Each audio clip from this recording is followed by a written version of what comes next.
আমার না একই টাইপের বা একই ডিজাইন বারবার করতে ভালো লাগে না। তো যখন এই একই টাইপের ডেকোরেশনের কেকের অর্ডার আসে তখন আমি নিজে থেকে একটু চেঞ্জেস করে দিই। যে চেঞ্জেসটা আর কি ভালো লাগবে, খারাপ লাগবে এমন কিছু করে দেই না।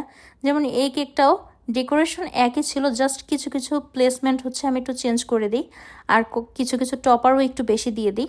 তো এটা কিন্তু ছেলেদের জন্য একটা বাইক থিমের কেক, ডলারও বসে। এই ডলারগুলো কিন্তু এডিবল হয়। অনেকের হচ্ছে কোয়েশ্চেন থাকে যে এগুলো এডিবল নাকি, এগুলো এডিবল হয়। জাস্ট এই যে বলগুলো এগুলো নন এডিবল, এগুলো বল বলে অনেকে।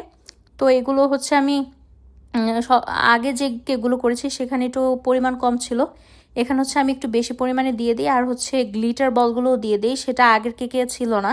তো এভাবে করে হচ্ছে একটু চেঞ্জেস করি, কারণ আমি আগেই বলেছি যে আমার একই টাইপের কেক সবসময় করতে ভালো লাগে না। তো একটু চেঞ্জ করে দিই, যেটা দেখতে আর কি বেশি ভালো লাগবে। আর আলহামদুলিল্লাহ যে কাস্টমারের কাছে এই চেঞ্জেসটা ভালো লেগেছে।